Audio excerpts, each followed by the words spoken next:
Lebih 24 jam selepas pilihan raya umum ke-15 berlangsung, masih tiada lagi mana-mana parti ataupun pihak yang memperolehi majoriti mudah 112 kerusi untuk membentuk kerajaan. Dan keadaan ini kita dapat saksikan pada hari ini parti-parti politik, ketua-ketua parti mungkin sedang berunding ataupun negotiate untuk melihat gabungan mana ataupun parti mana yang boleh bersama mereka untuk membentuk kerajaan sekaligus memilih ahli parlimen yang dipercayai mempunyai sokongan untuk diangkat sebagai Perdana Menteri Malaysia yang ke-10. Prosesnya mungkin agak rumit. Keadaan parlimen tergantung ini dilaporkan secara meluas dan pastinya media yang merakamkan sejarah setiap detik momen yang berlaku dalam negara ini sudah menyaksikan satu keadaan ataupun perkara yang cukup berbeza.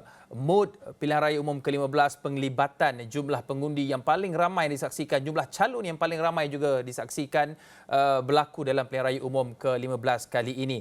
Dan ini menuntut tanggungjawab yang lebih menyeluruh daripada organisasi media ataupun media yang dilihat sebagai fourth estate untuk memainkan peranan yang lebih besar dalam proses demokrasi negara ini. Jadi saya nak bersama dengan dua figura dalam dunia kewartawanan ini. Mereka ini wajahnya mungkin tidak dikenali seperti ahli politik, tetapi mereka inilah individu di sebalik nama yang melaporkan berita, mencatatkan sejarah dalam negara ini. Saya bersama dengan Datuk Zani Hassan, beliau merupakan penasihat portal berita bebasnews.com, dan juga saudara Amin Iskandar, pengarang Malaysia Now bersama saya pada pagi ini. Pertama sekali, Datuk Amin, adakah kita sudah menjangkakan keadaan ataupun parlimen tergantung ini akan berlaku? Ya, saya rasa ini adalah satu jangkaan lah. Satu jangkaan yang kita telah tahu sebelumnya disebabkan oleh perpecahan parti-parti politik dan juga komponen tiga parti terbesar yang lawan dalam pilihan raya kali ini. Jadi itu adalah suatu jangkaan yang kita semua dah tahu pada peringkat awal, dan kita juga menjangka bahawa akan berlaku hang government, kerajaan tergantung ni. Dan bagi saya sebagai seorang pengamal media selama 30 tahun lebih kan, senior lah, saya rasa ini adalah satu perkara yang biasalah, yang kita dah agak dia akan berlaku dan cuma tunggu masa. Saya rasa yang Tuan Agong pun, istana pun dah keluarkan deadline dia. Sehingga pukul 2 hari ini senarai nama kena ada sampai kat Yang Tuan Agong. So Yang Tuan Agong akan vet benda-benda tu dan besok akan sumpah. Jadi kita tak perlu lagi nak haru birukan fikiran kita kata negara akan tak tenteram dan sebagainya. Tapi dalam masa yang sama kita melihat bahawa stock exchange kita dah mulai menjunam disebabkan ketidaktentuan apa yang berlaku dalam drama politik sekarang ni. Jadi saya rasa dengan deadline yang ada sehingga besok, maka insya-Allah segala-galanya akan berjalan dan semua yang berhormat ahli parlimen akan mengangkat sumpah. Ya. Ketidaktentuan itu bawa kepada satu perkara yang tidak baik sebenarnya. Ya, betul. Tapi ia juga bukan hanya melibatkan pasaran, tapi kalangan masyarakat. Saudara Amin, bagaimana kita, media ni memainkan peranan dalam memastikan apa yang orang kata dalam Inggeris rest assured, tenang, sebab ketidaktentuan itu berpunca daripada ketidaktahuan. Jadi bagaimana peranan media sebenarnya dalam proses demokrasi ini boleh bersama memainkan peranan bagi memastikan wujudnya kestabilan itu? Pertama, saya nak memuji rakyat Malaysia lah. Sebab kalau kita tengok sejak tahun 2018 sehingga hari ini, banyak peristiwa-peristiwa besar yang sudah berlaku. Contoh 2018, pertama kalinya berlaku pertukaran rejim. Daripada sebuah rejim lama yang sudah memerintah sekian lama, naik kerajaan baru. Pada ketika itu, macam-macam andaian akan berlaku huru-hara, tetapi tidak berlaku. Maksudnya semuanya berjalan teratur dan baik. 22 bulan selepas itu, berlaku sekali lagi pertukaran kerajaan bila sekumpulan ahli-ahli politik, sekumpulan parti politik menukar dia punya arah dia dan membentuk satu kerajaan baru. Pada ketika itu kalau kita ingat, selepas Perdana Menteri Tun Dr. Mahathir meletakkan jawatan, ada gap beberapa hari tu sebelum Tan Sri Muhyiddin mengangkat sumpah sebagai Perdana Menteri ke-8 pada ketika itu. Kalau di negara-negara lain, saya rasa dia tidak boleh berlaku sebegitu smooth. Maksudnya kalau di Indonesia umpamanya kan, pasti banyak demonstrasi dan sebagainya. Tapi di Malaysia kita tengok rakyat kita sebenarnya matang. Kadang-kadang kita ni underestimate. Jadi macam kita di media ni pun, kita melapor as is apa yang berlaku. Tapi kita terangkan dengan fakta. Datuk, bagaimana kita menguruskan ekspektasi ataupun jangkaan rakyat Malaysia ini? Benar, saya kira sebenarnya pemahaman politik rakyat Malaysia ini sudah lebih terbuka, lebih meningkat. Saya kira antara faktor sejak langkah Sheraton itu berlaku, banyak perkara yang unprecedented berlaku. Semuanya kali pertama. Kali pertama 2018 kita tukar pentadbiran kerajaan sejak 60 tahun. Kemudian selepas itu, there's always the first time for everything. Jadi ini satu perkara yang menuntut keinginan untuk orang belajar lebih tahu lebih banyak. Tapi akhirnya dia juga akan bawa kepada jangkaan. Kita ada expectation yang nak tak nak sistem politik ataupun sistem demokrasi itu di dalam negara kita ini memungkinkan segalanya berlaku. Jadi jangkaan itu juga boleh mungkin mengecewakan. Tapi untuk rakyat Malaysia di luar sana, mereka melihat pihak yang mempunyai jumlah angka yang paling besar adalah mereka yang sepatutnya membentuk kerajaan. Logiknya begitu. Tetapi dalam demokrasi segalanya mungkin. Bagaimana kita sebagai media ini boleh menguruskan jangkaan rakyat? Di mana peranan media itu yang cukup kuat sebenarnya untuk kita faham, educate. Kerana salah satu peranan media not just to inform but also to educate. Pandangan Datuk? Okey, saya rasa melihat kepada PRU ke-15 ni, saya merasakan bahawa telah berlaku satu lonjakan di dalam kematangan pengundi. Maturing proses sudah berlaku. Saya selalu cakap, saya suka guna maturing proses. Proses kematangan dalam demokrasi, berdemokrasi itu telah berlaku. Apabila kita melihat bahawa pengundi 18 tahun buat pertama kalinya dalam sejarah negara telah keluar beramai-ramai. Dan mereka tanpa kita sedari bahawa semua orang terkejut. Apabila orang kata pada masa ini mungkin Barisan Nasional akan dapat 66 kursi, PH akan dapat lebih kurang 80 kursi dan PN akan dapat around 30 kursi. Tetapi kita melihat bahawa gelombang tanpa kita sedari, maka mereka keluar ramai-ramai, akhirnya PN. Orang kata landslide. Di mana-mana semua bertukar biru tua dan sebagainya. Jadi itu adalah sesuatu yang kita lihat. Jadi tanpa mereka belajar. Tetapi kita harus ingat juga bahawa teknologi maklumat sekarang bukan macam teknologi maklumat zaman saya dulu. Sekarang ni peranan bukan saja orang kata Twitter lagi. Twitter mungkin masa Arab Spring dan sebagainya, tetapi sekarang ni adalah TikTok. TikToknization. Ya, sebagaimana Profesor Mujib berkata, TikToknization. Itulah dia. Satu TikTok yang dilontarkan setengah minit, contoh dia. Kalau kita nak kaji dari segi trend media semasa PRU baru-baru ni, kita melihat bahawa kita tengok Barisan Nasional PH dia masih lagi menggunakan pendekatan lama. Pendekatan menyerang, pendekatan buat tohmahan itu, tohmahan ini, dua-dua orang berperang antara sesama lain. TikTok mengambil peranan, meredakan keadaan, menggembirakan budak-budak 18 tahun tu dan memberi sesuatu kesegaran, menyebabkan apa taktik yang dilakukan oleh BN tersebut menyebabkan dia berjaya meraih sokongan pengundi muda. Jadi saya rasa peranan media sebagaimana yang ditanya tadi, macam mana kita nak educate. Education tu datang melalui proses apa yang berlaku. Bukan kita nak ajar masuk classroom, tak payah. Dia akan datang dengan sendirinya melalui proses. Apa yang berlaku sekarang ni dengan liputan yang kita buat Malaysia Now dengan itu Malaysia Kini ini dia orang boleh baca. So itu adalah proses. Proses the learning process. The learning process terhadap demokrasi itu sendiri. So dia akan faham. Macam mana pembentukan kerajaan, apa itu hang government, apa itu mageran contoh dia, worst case scenario dan sebagainya. So dia akan faham. Generasi 18 inilah akan menjadi pengganti kepada pembentukan demokrasi Malaysia itu sendiri. Ini cukup menarik untuk kita perhatikan sumber-sumber maklumat sebab ada dalam kajian dilakukan oleh think tank Ilham Center menyatakan daripada responden lebih 1,000 responden yang mereka pilih untuk kajian tersebut, lebih separuh menyatakan mereka mendapatkan sumber maklum dan tentang isu-isu semasa daripada internet seperti Facebook, WhatsApp dan media sosial lain. Tapi kalau kita lihat faktor konvensional seperti rakan-rakan, televisyen dan ahli keluarga tetap mempunyai nilai tersendiri.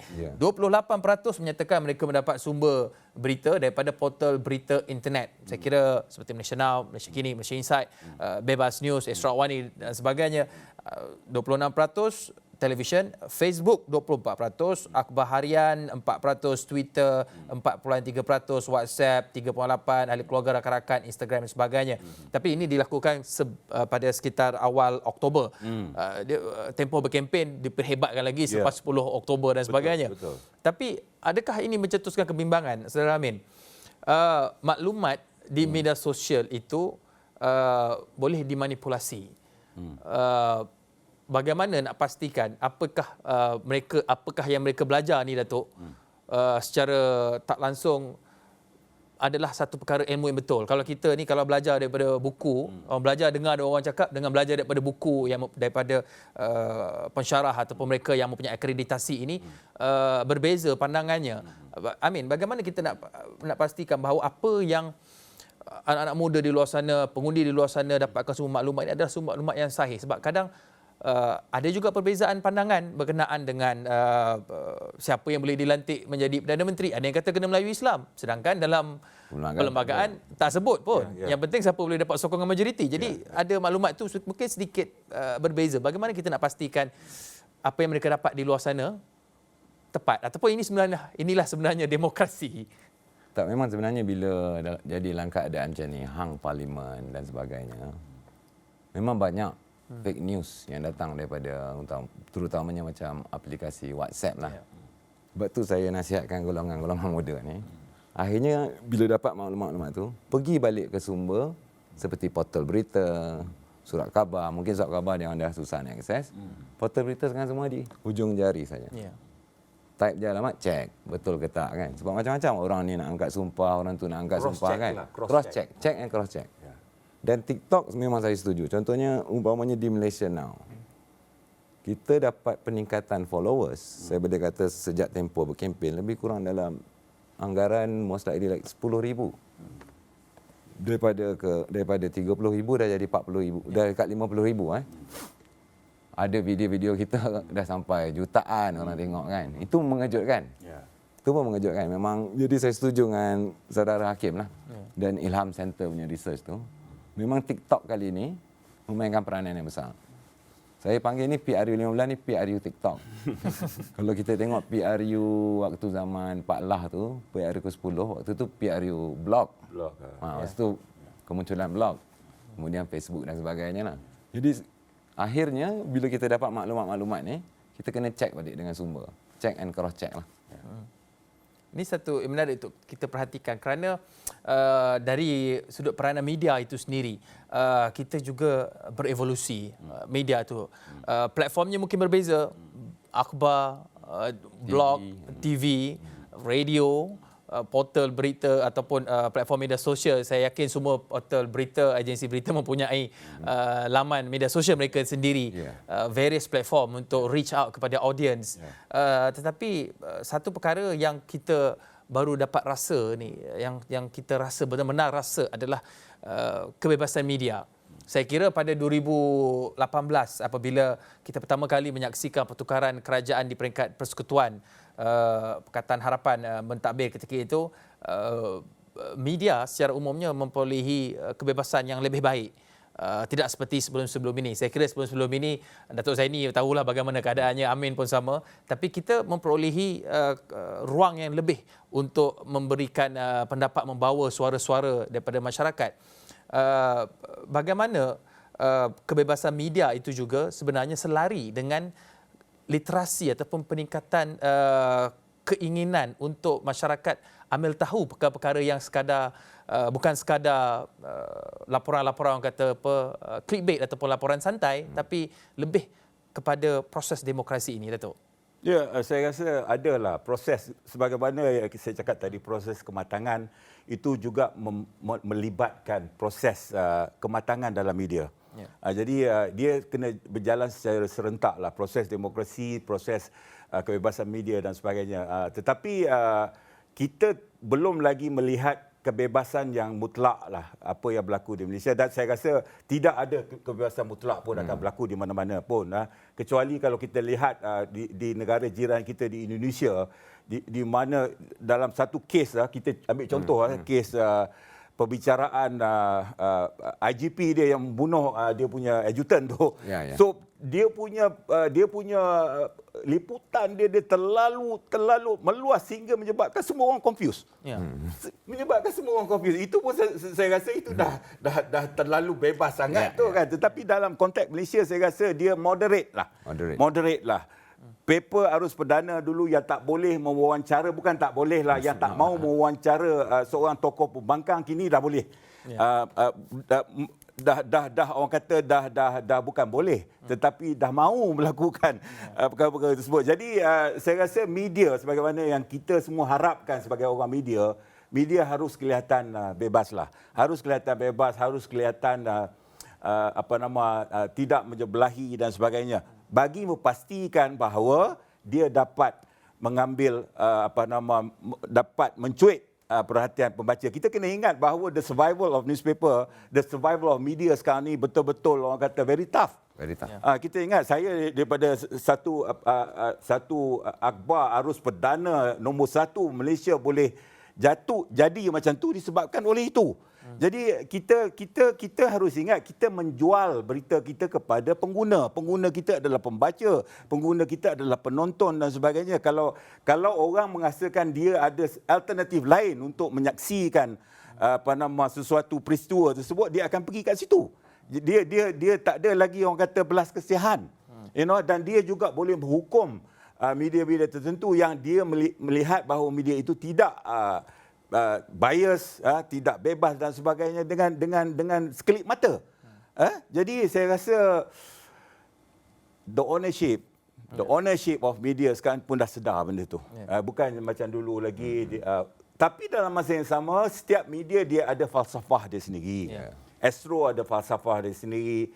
TV3 ada falsafah dia sendiri. Al-Hijrah ada falsafah dia sendiri. Begitu juga dengan newspaper, dan falsafah tu akan tetap. Tetapi dari segi kebebasan tu dia harus dilaksanakan lah. Itu pandangan saya lah, ya Kim. Amin. Dan kita tengok memang pada pandangan saya nak memuji laporan media lah untuk pilihan raya kali ini. Sebab kalau dulu-dulu, zaman katalah waktu saya di universiti dulu lah, lebih kurang 10-15 tahun dulu. Muda lagi. Kan. Sama sebenarnya 20 tahun dulu. Kadang-kadang bila kita tengok TV tu, seolah-olah yang bertanding tu satu parti je.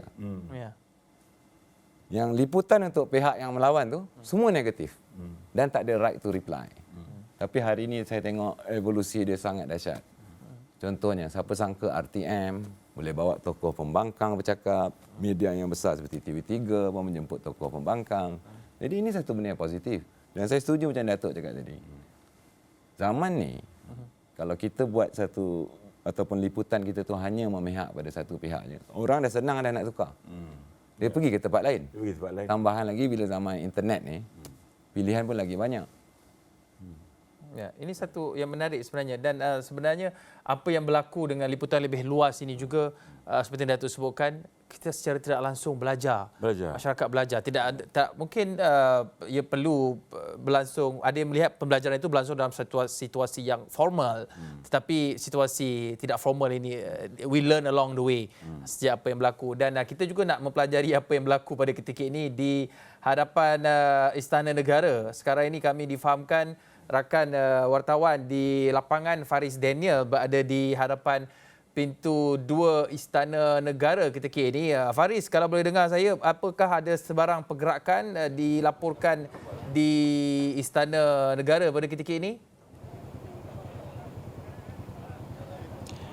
Baik, terima kasih Hakim Rahman dari Pusat Penyiaran Asia. Sekarang ni jam menandakan hampir 10.30 lah. Boleh dikatakan dah lebih 2 jam setengah dan juga kita masih lagi ada lebih kurang, bukan kita tetapi kita masih orang katakan kita lah ingin melihat bahawa jam 2 petang ini akan berlakunya satu nitah yang mana yang di-Pertuan Agong Sultan Abdullah Riayatuddin Al-Mustafa Abdullah Shah pada Ahad menitahkan parti politik perlu buat keperakuan gabungan politik untuk tubuhkan kerajaan baru sebelum jam 2 petang Isnin, dan itu pastinya timeline yang kita akan nantikan, yang mana kalau kita lihat media di belakang ni pun sebenarnya Hakim dah penuh dah ramai dah, bukan saja Malaysia punya media, malah antarabangsa punya media pun menantikan saat-saat ini yang mana kita akan melihat bakal calon Perdana Menteri ke-10 yang bakal memasuki pintu 2 Istana Negara. Dan kalau boleh saya kongsikan jugalah antara pergerakan tu memang ada keluar masuk yang mana melibatkan pegawai-pegawai Istana Negara sendiri, namun individu-individu yang kita ingin fokuskan, pihak media fokuskan, sebenarnya tak ada apa-apa lagi sejak jam 8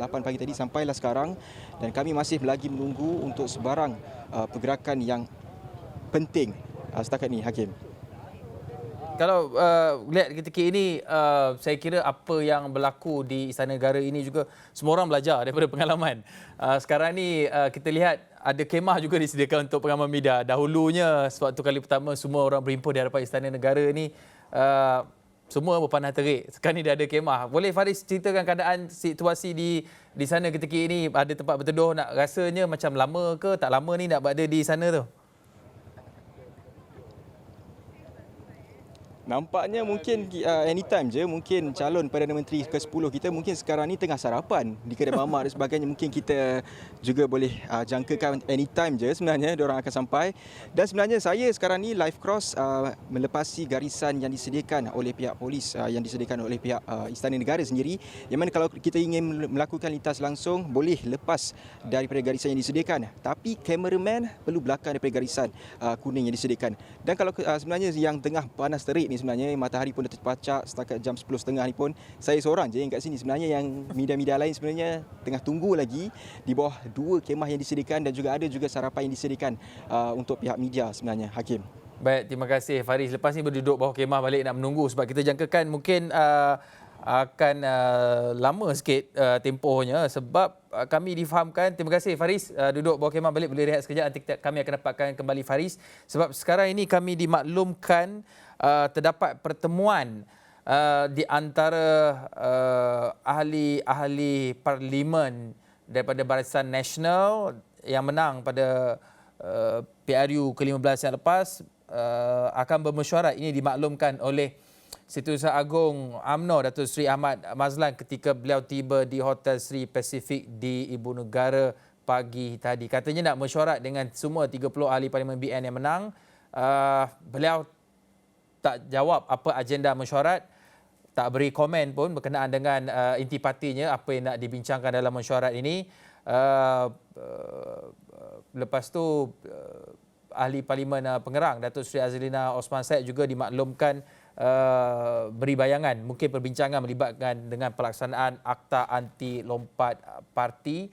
Tapi apapun, kita selain daripada Istana Negara, tumpuan juga terarah di Hotel Sri Pacific. Ini orang kata rumah UMNO ni sebenarnya. Kita semua serba maklum melihat kepada apa yang berlaku ini. Dan juga dilaporkan ada juga laporan media yang menyebut kehadiran pemimpin daripada Pakatan Harapan, antaranya Presiden Amanah Muhammad Sabu, ahli Parlimen Kota Raja, yang dilaporkan turut tiba di Hotel Sri Pacific. Dilaporkan ada pertemuan antara pemimpin-pemimpin Pakatan Harapan PH dan juga Barisan Nasional BN. Dan kami akan melaporkan lebih langsung perkara ini dari semasa ke semasa untuk mendapatkan gambaran yang lebih jelas apakah yang berlaku pada ketika ini. Baik, saya nak kembali semula kepada perbincangan kita mengurus jangkaan ataupun expectation masyarakat, Datuk.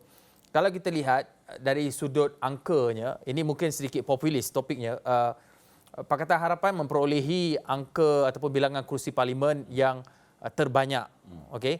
Saya kena berhati-hati dengan pemilihan kata ni. Memperolehi kerusi yang terbanyak. Tapi tidak majoriti. Ada 80 82 kerusi. Kemudian diikuti dengan Perikatan Nasional, kedua terbanyak iaitu 73 kerusi. Diikuti kemudian satu lagi blok Barisan Nasional 30 kerusi. Logiknya, umumnya kalau tengok, kalau kita main perkiraan nombor, siapa nombor paling banyak dia yang paling menang, betul. Tapi hakikatnya dalam politik dan demokrasi ini bukan perkaranya. Ini satu perkara yang melibatkan permainan angka, gabungan, rundingan dan sebagainya. Tetapi kita tak boleh nafikan daripada jumlah 83 kerusi parlimen ini, jumlah pengundinya mungkin lebih ramai. Mungkin kalau kita ada data daripada pihak SPR, undi popular itu, maksudnya lebih ramai yang mengundi untuk gabungan Pakatan Harapan. Walaupun dia melibatkan pelbagai faktor lain lah, persempadanan politik dan sebagainya, jumlah keluasan saiz pengundi dalam satu parlimen. Tapi ini juga rakyat mungkin menjangkakan bahawa kerajaan yang sepatutnya diwujudkan selepas ini sepatutnya diketuai oleh Pakatan Harapan. But this is not the case. Apakah yang boleh kita jangkakan atau kita boleh fahamkan kepada masyarakat di luar sana? Kalau saya ada 2 kursi parlimen pun, saya boleh jadi Perdana Menteri. Bagaimana kita nak fahamkan masyarakat ataupun pengundi-pengundi di luar sana berhubung dengan situasi sebenar supaya mereka ni tidak terlalu kecewa ataupun boleh menguruskan expectation mereka, Datuk? Ya, saya rasa kebanyakan pengundi lah. Rata-rata dia faham kedudukan ini. Kalaupun kita dah jangka, 3 gabungan parti ini tidak akan mendapat majoriti. Majoriti tu maksud dia, simple majoriti tu apa? Daripada 222 tu, kerusi parlimen seluruh negara, dia harus mendapat separuh daripada itu. Separuh daripada itu maknanya dia 112. 112 sekurang-kurangnya. Lebih pada separuh. Lebih pada separuh, satu kursi lah. 112. Jadi mana dia, kalau siapa-siapa tak dapat 112 tu, dia tak boleh merintah. Dia tak boleh merintah, maka akan berlakulah merry gathering ke apa benda ke, nak cari siapa dia yang boleh join dengan dia supaya dia boleh membentuk kerajaan. So saya rasa itu adalah sesuatu yang you jangan kata parti itu leading dengan 80 kursi lebih, parti ini 70 kursi lebih, parti ini 30 kursi lebih, mana-mana pun tak boleh itu. Orang panggil kerajaan tergantung. Jadi dalam proses tersebut ada negosiasi akan berlaku di antara parti. Siapa yang nak join, siapa kau nak join aku, walaupun kau cakap no Anwar, no DAP, no apa nama PH dan sebagainya, tetapi dalam politik, the real politik, benda ni sekarang akan berlaku. Pasal masing-masing akan bentuk kerajaan. Jadi Datuk, saya sambung sekejap. Tapi saya nak beritahu, ini adalah visual secara langsung yang kami bawakan daripada kru Astro Awani yang berada di Hotel Sri Pacific Kuala Lumpur, bersebelahan dengan PWTC adalah Ibu Pejabat UMNO, di mana kita saksikan kehadiran Ketua Pembangkang ataupun saya lebih sesuai rasanya kalau sebut pengerusi Pakatan Harapan. Datuk Seri Anwar Ibrahim yang juga Presiden Parti Keadilan PKR tiba di Hotel Sri Pacific bersama-sama dengan pemimpin-pemimpin dalam Pakatan Harapan yang lain. Antaranya tadi kita dapat lihat kehadiran Presiden Amanah Mak Sabu ataupun Muhammad Sabu telah tiba lebih awal, dan juga ada Setiausaha Agong UMNO Datuk Seri Ahmad Mazlan juga telah pun berada di situ. Tapi intipati perbincangannya masih lagi tidak diketahui. Tapi Ahli Parlimen Pengarang Datuk Seri Azlina Osman Said memaklumkan ia mungkin berkaitan ataupun beri gambaran bahawa ia berkaitan dengan Akta Anti Lompat Parti. Pastinya sekarang ini ada pertemuan di antara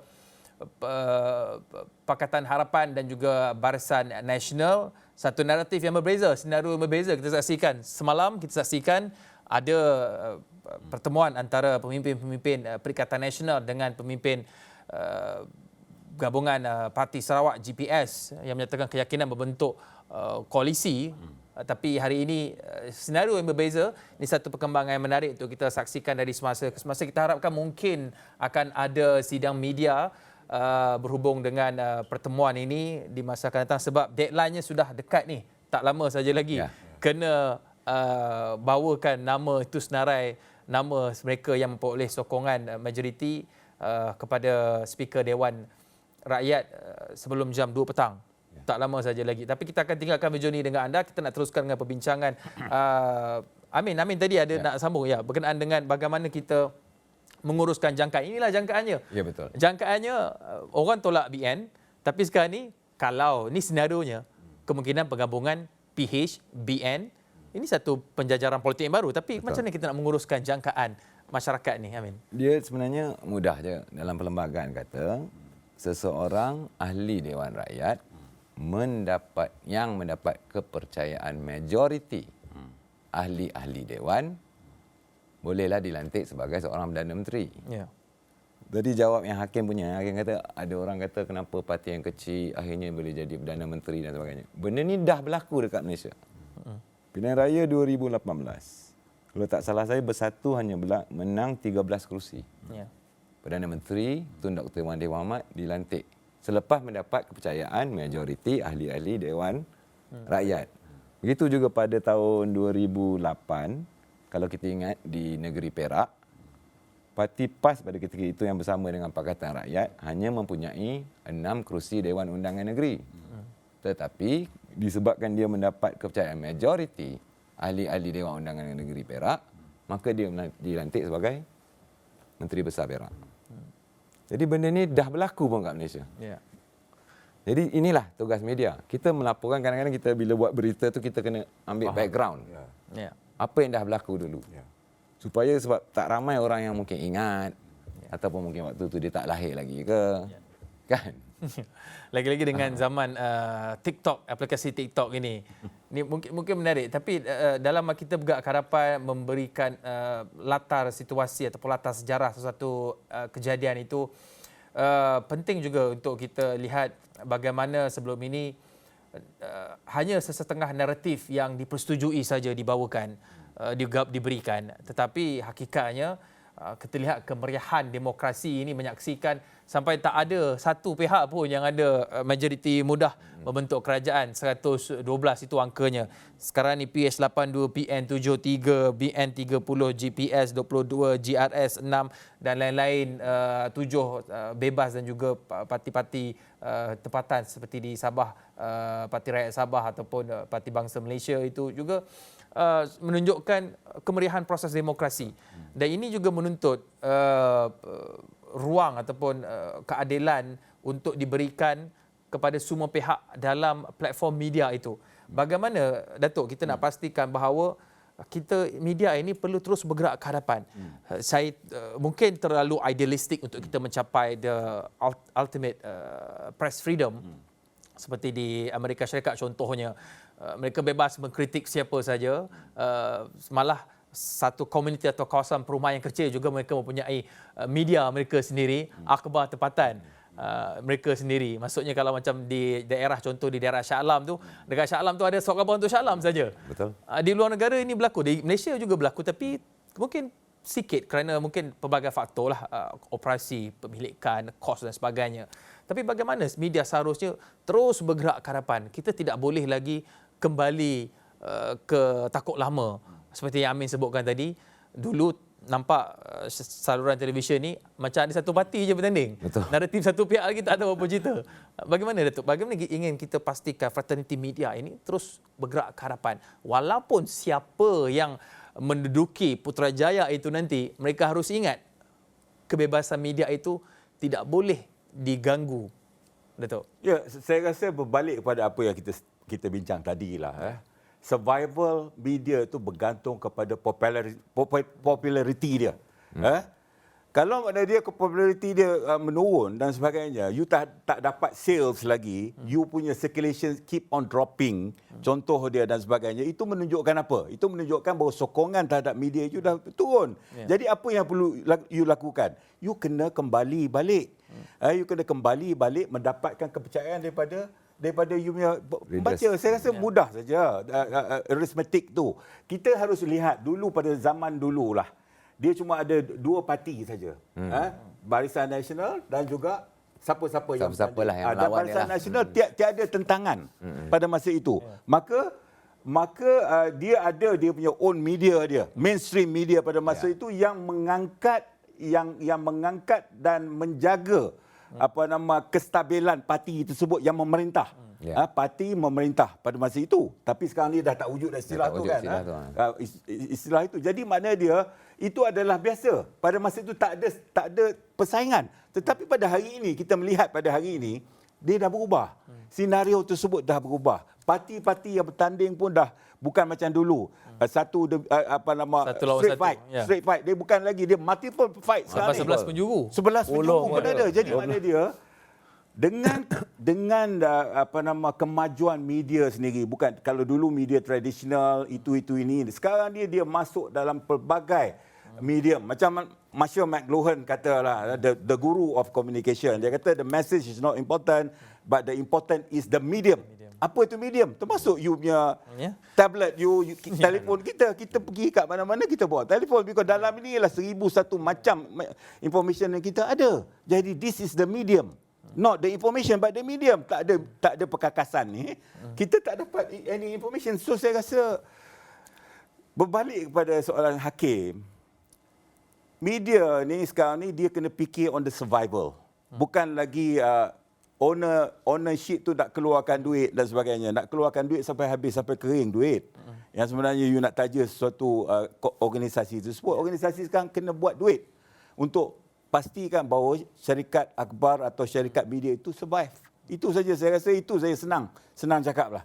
Adakah kalau kita tidak melaporkan sesuatu perkara seolah-olah kita mengikut naratif pihak-pihak tertentu, kita akan dilihat tidak relevan lagi? Tidak relevan, dan you akan menjadi apa yang dikenali sebagai machinery media ataupun media yang diupah. Media yang diupah sebagai askar soldadu upahan. Itu untuk beri perang. Kartel tu bagi duit kat you pergi perang. Begitu juga ada media. Media yang dipegang oleh sesuatu organisasi untuk mengikut cakap dia. Jadi saya rasa itu di luar lah. Kalau kita kata tentang kebebasan akhbar, kebebasan media, itu adalah salah satu komponen yang ada. Begitu juga dengan netizen, contoh dia. Netizen juga berhak untuk bercakap. Tetapi dalam masa yang sama, the cross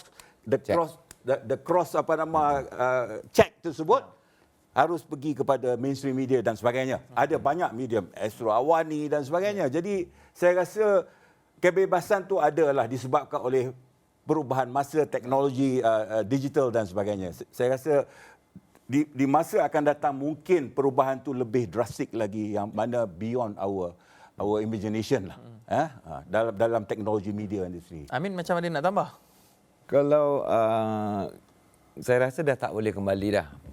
Seperti zaman dahulu bila bila kerajaan kawal media. Benda tu dah susah nak berlaku dah. Maksudnya naratif ni je boleh siar, naratif tu tak boleh siar. Sebab sekarang rakyat, readers, penonton TV, dia ada banyak pilihan dah. Kita tak lapor berita besar ni, sesuatu berita besar tetapi yang tidak menyenangkan kerajaan ataupun mana-mana nak menjaga hati, nak menjaga hati tertentu, orang ada pilihan lain. Dia pergi ke social media ataupun dia pergi kepada portal berita. Jadi saya fikir zaman-zaman tu dah tak boleh jadi. Sebabnya kalau zaman dulu, macam sebelum berkembangnya internet, kerajaan boleh kawal lagi. Dia boleh kawal televisyen, dia boleh kawal surat khabar. Tapi kita tengok hujung 90-an tu, bila internet dah semakin meluas, mainstream media kawal, dia orang wujudkan. Itulah sejarahnya, portal berita keluar, laman yalah yang menyokong perjuangan pihak itulah pada masa itulah. Jadi tak boleh dah nak kembali pada zaman-zaman macam tu. Cuma saya rasa kita kena adil lah. Kalau pihak A keluarkan satu maklumat, jadi pihak B jawab, yang ni kita lapor, yang ni pun kita lapor. Tapi kadang-kadang saya tengok yang tak matang ni bukannya rakyat. Kadang-kadang setengah pihak ni. Ada setengah ahli politik lah. Yang sebenarnya tak boleh handle kebebasan media. Kadang-kadang parti dia kata dia nak memperjuangkan media. Media yang memberi laporan kepada semua pihak. Kadang-kadang bila media tanya, dia jadi marah. You ni datang daripada satu media yang ahli politik ni upah. Jadi yang kadang-kadang yang menunjukkan ketidakmatangan ni setengah ahli politik. You tak boleh handle kebebasan media ni pun sebenarnya. Saya rasa rakyat boleh handle. Tetapi setengah ahli politik tak boleh handle. Dan itulah kematangan kita dalam melakukan checks and balance itu. Bukan hanya kalau ada kerajaan, ada pembangkang, tapi kena juga ada media. Check and balance itu juga hadir daripada media. Dan saya kira sekarang ini kita dapat isyarat daripada rakan kita di lapangan. Nikison Nyamba yang berada di Hotel Sri Pacific. Lokasi dilaporkan berlaku pertemuan antara kepimpinan Pakatan Harapan dan juga Barisan Nasional. Ada sebarang pergerakan, ada sebarang maklumat terkini ketika ini, Niki? Ya, Hakim, kalau kita dapat lihat di sini suasana pagi saya menjadi hangat di Sri Pacific ini ketika ketibaan saya di sini, yang mana menyaksikan para pengamal media telah pun berkumpul di sini. Banyak orang di sini dan juga kami terus menanti ketibaan wajah-wajah yang dikatakan dari BN dan juga Pakatan Harapan. Pada mulanya saya diberitahu bahawa terdapat perjumpaan ataupun mesyuarat melibatkan 30 pemenang ahli parlimen yang berlangsung di Sri Pacific ini. Antara wajah yang saya sempat lihat tadi ada itu Datuk Seri Ahmad Zahid Hamidi, Datuk Seri Ismail Sabri Yaakob. Selain itu ada ahli parlimen Pulai Datuk Seri Salahuddin Ayub, MP Pengerang juga terus ada itu Datuk Seri Azalina Osman Said. Selain itu ada juga Mat Sabu dan Datuk Seri Ahmad Hassan. Dan apa yang membuatkan pagi ini menjadi persoalan selepas ketibaan iaitu Datuk Seri Anwar Ibrahim di sini. Selain itu juga ada kelibat juga ketibaan Setiausaha Agong PKR Datuk Seri Saifuddin Nasution di sini, yang mana dikatakan berlangsungnya mesyuarat di salah satu ruang di hotel di belakang ini. Dan beberapa pemimpin yang ditemui tadi ketika ditanya, kata mereka tidak mendedahkan apa agenda ataupun intipati, namun memberi bayangan bahawa mesyuarat ini diadakan berkenaan dengan mengkoordinasi kedua-dua parti iaitu Pakatan Harapan dan Barisan Nasional. Dan sudah pastinya ini berkaitan dengan penyembahan maklum berkenaan nama-nama yang akan dihantar ke Istana Negara menjadi tumpuan kita pada hari ini, Hakim. Dan antara lain juga saya tadi juga sempat bertanyakan kepada ahli parlimen Pengerang Datuk Seri Azalina Osman Said yang ditemui di lokasi yang sama ini. Kata beliau memberi bayangan berkenaan dengan beliau menyebut berkenaan dengan pelaksanaan anti lompat parti dalam BN. Katanya setiap parti ada anti lompat parti tersendiri. Jadi perkara itu akan turut dibincangkan dalam mesyuarat. Selain itu juga mereka menyebut berkenaan agendanya dalam ini adalah untuk merancang apa yang akan diputuskan sebelum keputusan itu dimuktamadkan dan disembah maklum kepada Yang di-Pertuan Agong di Istana Negara pada hari ini. Ini termasuk mungkin dari segi pengagihan seperti dikatakan oleh Datuk Seri M. Saravanan tadi, iaitu Timbalan Presiden MIC berkata akan memberi keputusan dan malah telah membuat pemikirannya bahawa di manakah sokongan itu akan pergi. Jadi itu antara ataupun intipati yang akan dibincangkan dalam mesyuarat. Tapi kami masih lagi menanti sekiranya terdapat lagi ketibaan pemimpin-pemimpin lain. Namun pemimpin terakhir yang tiba tadi adalah Datuk Seri Anwar Ibrahim masuk ke dalam bilik ke pintu masuk Hotel Sri Pacific ini, Hakim.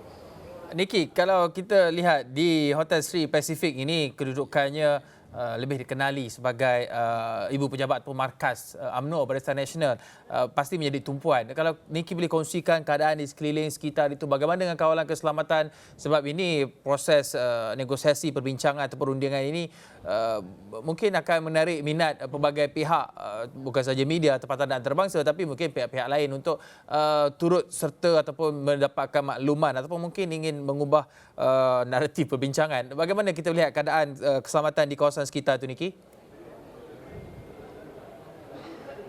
Kalau dari segi kawalan keselamatan, ya Hakim, boleh saya katakan memang ada beberapa pengawal telah pun bersedia di lokasi. Tidak dapat dipastikan sama ada mereka adalah pengawal daripada pihak berkuasa polis itu ataupun mereka adalah pengawal peribadi kepada pemimpin-pemimpin ini. Namun dalam pemerhatian saya ketika ini tidak ada kelibat ataupun anggota-anggota polis berada di sini, tapi saya pasti mereka mungkin tidak berpakaian polis, seragam polis, tapi memang ada pengawal keselamatan di sini. Kita menyaksikan juga yang berada di sini adalah pengamal media yang kebanyakannya, dan sudah pasti bukan saja pengamal media tempatan, tetapi juga ada pengamal media antarabangsa CNA seperti dapat saya lihat tadi ketika menemu bual Datuk Seri Anwar Ibrahim di sana tadi ketika ketibaan beliau di sini.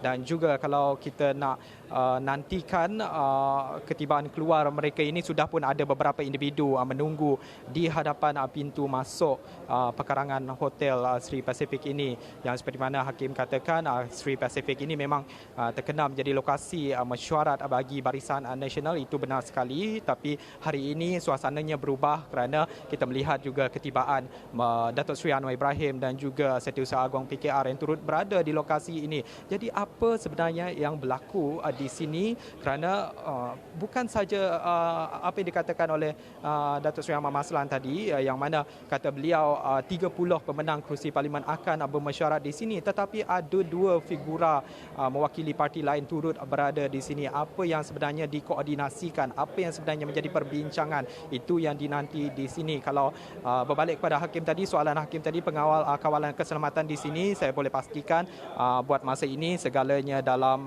keadaan terkawal. Lagipun ada sedikit pertolakan, itu pun dalam kalangan media. Saya rasa itu perkara biasa yang berlaku ketika media melakukan liputan, khusus sekali berkenaan dengan berita besar seperti ini, Hakim. Ada ura-ura ketibaan individu-individu ataupun ahli-ahli parlimen yang lain, Niki? Ada dapat sebarang maklumat awal?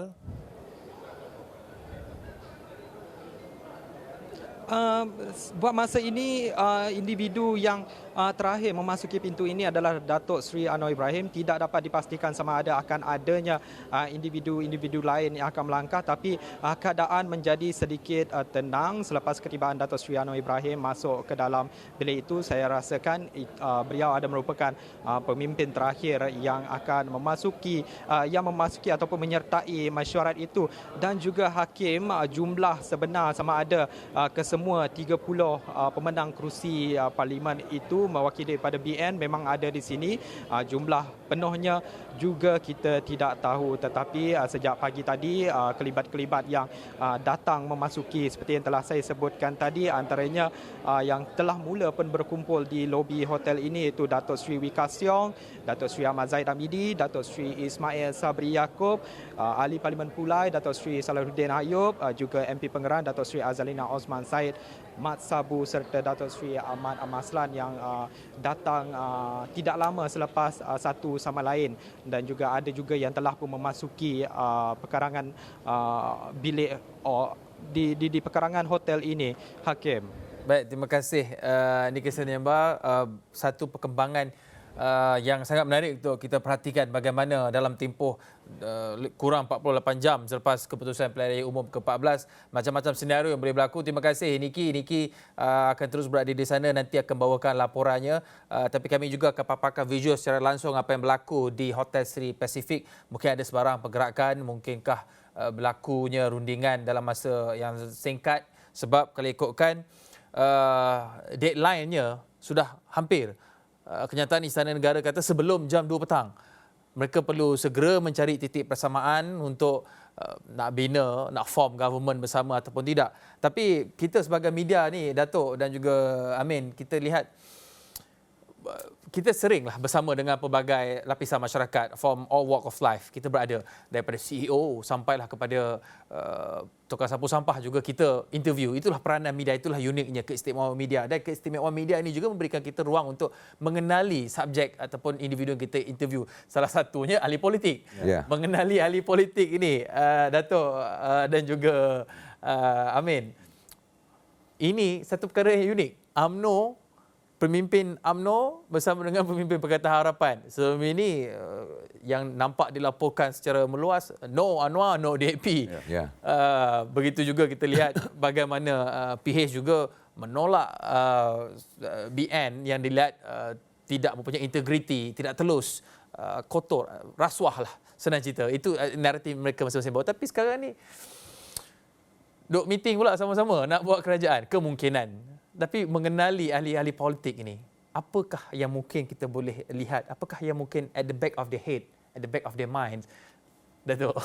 Saya rasa kita dah jangka. Ya. Semalam pun dah ada satu protes di kalangan akar umbi UMNO yang mana mereka cuba mau menolak minta supaya Zahid Hamidi berundur dan sebagainya disebabkan oleh sebelum ni pun kita dah dengar 2-3 bulan kita dah dengar bahawa ada percaturan rahsia antara Zahid Hamidi dengan what so called as cikgu dia Anwar Ibrahim dan sebagainya, dan akhirnya walaupun dinafi beberapa kali akhirnya inilah berlaku pada hari ini. Tetapi dalam masa yang sama percaturan ini kita nampak, percaturan semalam malam tadi pun kita tak tolak juga apabila saya difahamkanlah melalui saya punya finding mengatakan bahawa Isyamuddin Tun Hussein telah menarik keluar lebih kurang 20 orang MP Barisan Nasional bagi menyokong PN, dan saya rasa angka tersebut masih lagi kekal lah. Kita mungkin ada figura-figura yang disebut-sebut tadi, dia datang sebagai sekadar untuk hadir. Tetapi mungkin dia dah sign SD dan sebagainya. Dalam pukul 2 ini, yang di Tuan Agong, ini semua ada bergantung pada prerogatif yang di Tuan Agong. Semuanya atas tangan yang di Tuan Agong bagi menentukan sama ada figura ini betul ke, figura malam tadi betul ke. Dia akan panggil seorang demi seorang dan untuk menyatakan sebagaimana yang Amin kata, sama ada dia memberi kepercayaan kepada seorang individu tu untuk dilantik menjadi Perdana Menteri. Jadi saya rasa semuanya bergantung pada selepas pukul 2 ini. Di mana Yang di-Tuan Agong atas kuasa budi bicaranya, beliau akan memanggil setiap seorang bersama dengan bukti akaun bersumpah SD tersebut yang telah ditangani. Sama ada yang 20 malam tadi dah secured ataupun percaturan yang sedang berlaku sekarang, kita tunggu dan lihat. Tapi Amin, boleh percaya ke ahli politik ni? Saya nak tambah sikit. Sebenarnya macam apa yang berlaku di PWTC ni, Sri Pacific Hotel ni, bagi ramai pihak mungkin sesuatu yang mengejutkan. Tapi kalau kita go back ke belakang, setahun dua dulu, contohnya Malaysia Now sendiri, kita adalah portal yang mendedahkan surat yang dihantar oleh mantan Perdana Menteri Datuk Seri Najib Razak dan Presiden UMNO Ahmad Zahid Hamidi ke Yang di-Pertuan Agong untuk menyokong Anwar menjadi Perdana Menteri. Sekaligus menggulingkan Perdana Menteri pada ketika itu Tan Sri Muhyiddin Yassin. Malaysia Now juga mendedahkan audio perbualan antara Presiden UMNO dan cikgunya. Jadi kalau tanya saya tak terkejut. Tapi mungkin orang awam, orang ramai di bawah terkejut. Benda ini sudah dijangkakan walaupun dinafikan banyak kali. Jadi itulah saya rasa tugas media, kita balik kepada tugas media. Inilah tugas media. Dan saya rasa dalam proses demokrasi pada hari ini, pembentukan kerajaan besok dan sebagainya, semuanya kita serahkan kepada budi bicara Yang Tuan Agong bagi menentukan segala-galanya. Prerogatif adalah di tangan Yang Tuan Agong untuk menentukan arah mana negara kita akan dibawa untuk tempoh 5 tahun akan datang. Ini satu menarik untuk kita perhatikan. Ahli politik mungkin mempunyai keutamaan mereka sendiri, tapi akhirnya pemegang taruh yang paling besar adalah kita rakyat Malaysia ini. Kita memerlukan kepimpinan yang cukup kuat. Amin. Ini apa yang berlaku di Sri Pacific ini, walaupun bagi kami kita di media ini bukanlah sesuatu yang mengejutkan, tetapi bagi orang di bawah sana, rakyat di luar sana, ini sesuatu yang sangat menarik. Sebab kita baru sahaja habis kempen pilihan raya. Yang mana kalau kita tengok kempen pilihan raya tu sampai di pihak PH sendiri yang sampai menggunakan lagu daripada penyanyi Ultimate tu kan, jangan sokong penyamun. Tapi hari ini dari segi kalau kita tengok image yang keluar kat TV tadi, Pakatan Harapan pergi ke Sri Pacific. Sri Pacific bersebelahan dengan Menara Dato' On. Ironinya. Kelihatan tadi pemimpin-pemimpin tertinggi masuk ke situ. Tapi itulah keindahan politik. Macam-macam boleh berlaku kan. Cukup indah juga apabila kita menyaksikan sebelum ini perkara yang sama juga berlaku di satu lagi pihak. Tan Sri Muhyiddin Yassin, pengurusi PN, kata musuhnya adalah BN. Tiba-tiba kata dah ada sokongan mencukupi pula. Tapi ini satu perkara yang menarik. Kita akan bawakan dari semasa-masa semua. Kalau tadi kita ke Hotel Sri Pacific di mana dilaporkan terdapat pertemuan di antara pemimpin-pemimpin Pakatan Harapan dan juga ahli-ahli parlimen daripada Barisan Nasional.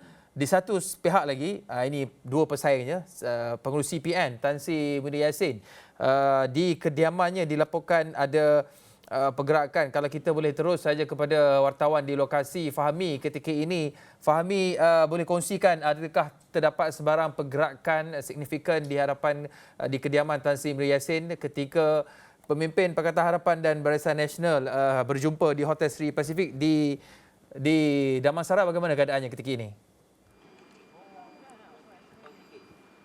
Okey, baik Hakim, buat masa ini saya difahamkan belum lagi ada sebarang pergerakan yang boleh menimbulkan orang kata tumpuan sebenarnya, melainkan tadi ada satu pergerakan yang didakwa merupakan kenderaan daripada Ketua Polis Negara. Akan tetapi buat masa ini pengamal media sudah pun berada di sini sejak jam 8 pagi dan masih lagi menanti pergerakan daripada keluar masuk mana-mana pemimpin parti dan juga ahli-ahli parti, dan sedikit perkongsian yang boleh saya kongsikan di sini. Cuaca di sini sebentar tadi sedikit orang kata mendung, dan bak kata orang mendung tidak berarti hujan, namun mendung di hati rakyat masih lagi berlarutan, dan selain daripada itu kita masih lagi menanti sebarang keluar masuk yang ada, dan semalam juga menurut sumber 29 ahli Parlimen Barisan Nasional BN didakwa menandatangani akuan bersumpah ataupun SD bagi menyokong Tan Sri Muhyiddin Yassin sebagai Perdana Menteri. Namun masih lagi belum ada kelibat sebarang pergerakan kenderaan yang keluar masuk. Dan juga dalam satu kenyataan, Syed Hamidi juga menolak dakwaan bahawa Barisan Nasional menyertai gabungan Perikatan Nasional seperti mana yang dinyatakan oleh pengerusi GPS Tan Sri Abang Johari Openg. Dan saya yakin tumpuan sekarang ini sebenarnya berada di sebuah hotel di ibu kota, di mana wujudnya satu perbincangan di antara Barisan Nasional dan Pakatan Harapan. Jadi saya rasa itu saja perkongsian yang dapat saya bawakan buat masa ini. Kembali kepada Hakim di Pusat Penyiaran Asia. Baik, terima kasih Fahmi langsung di hadapan kediaman rasmi Tan Sri Muhyiddin Yassin, pengerusi Perikatan Nasional. Satu keadaan yang cukup menarik kita perhatikan, waktunya semakin singkat untuk menghantar senarai nama mereka yang individu yang dipercayai mempunyai sokongan untuk diangkat sebagai Perdana Menteri ke-10 kepada Speaker Dewan Rakyat Tan Sri Azhar Azizan Harun, yang akan kemudian mempersembahkannya kepada Sri Paduka Baginda Yang di-Pertuan Agong di Istana Negara. Tempoh waktunya sudah ditetapkan sebelum jam 2 petang. Ketika ini berbaki kurang 2 jam lagi, pelbagai pergerakan sedang berlaku di Hotel Sri Pacific. Pertemuan di antara pemimpin Pakatan Harapan dan juga pemimpin Barisan Nasional dilaporkan sedang berlangsung ketika ini. Kalau kita lihat juga masih ada lagi sosok-sosok ataupun individu yang tiba di Hotel Sri Pacific.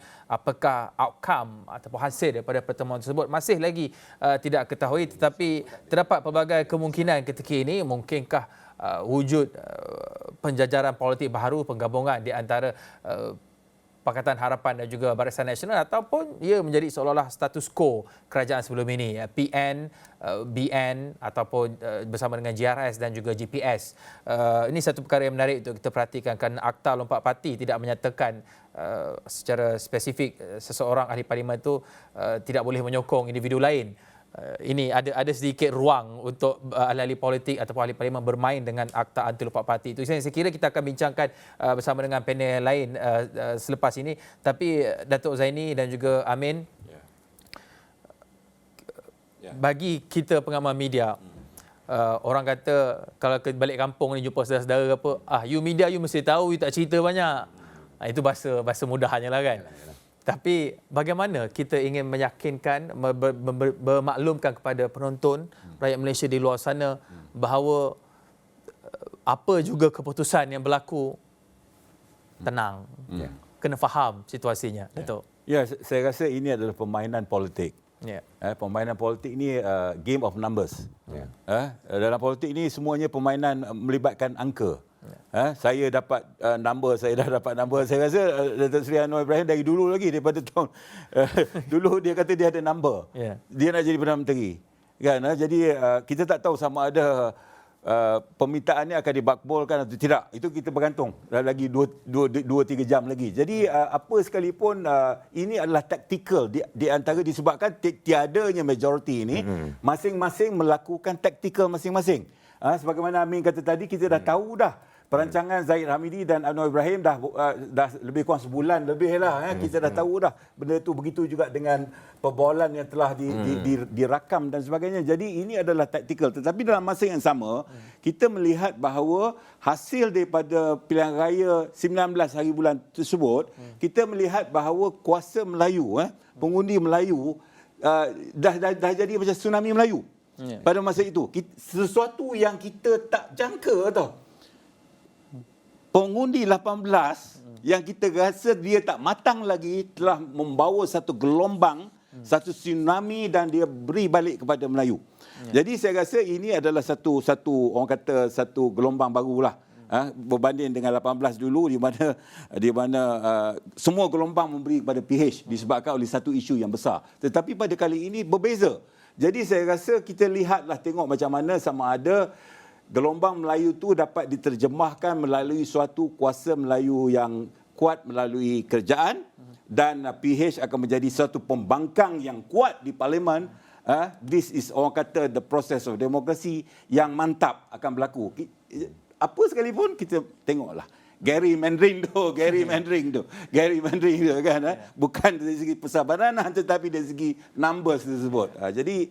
Jadi Hakim, saya rasa itulah pendapat saya, dan kita juga ingin menasihati penonton di luar, rakyat dan sebagainya supaya bertenang, kerana ini adalah proses biasa, dan akhir sekali sebagaimana saya kata tadi, semuanya berada dalam budi bicara yang Tuan Agong sebagai kuasa tertinggi di negara ini, dan dialah akan menentukan segala-galanya bagi pastikan perjalanan negara berjalan dengan teratur dan sebagainya. Dan satu lagi sebelum saya kita harus ingat pada tahun depan kita akan mengalami krisis ekonomi yang paling teruk.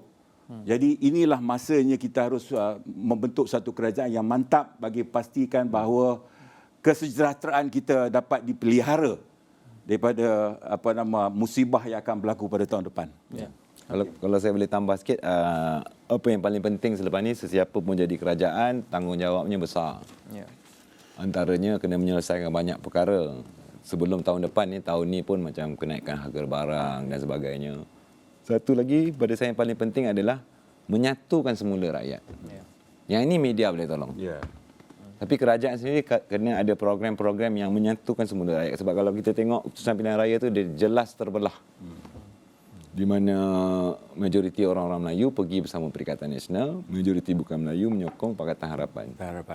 Dan saya rasa sudahlah, pilihan raya pun dah berakhir. Mari kita duduk sama-sama, kita bina negara ni. Sebab kita nak berdepan dengan cabaran besar tahun depan ni, kemelesetan ekonomi dunia dan sebagainya. Kalau politicking tu tak berhenti, yang akan susah akhirnya orang ramai rakyat. Negara akan ke belakang.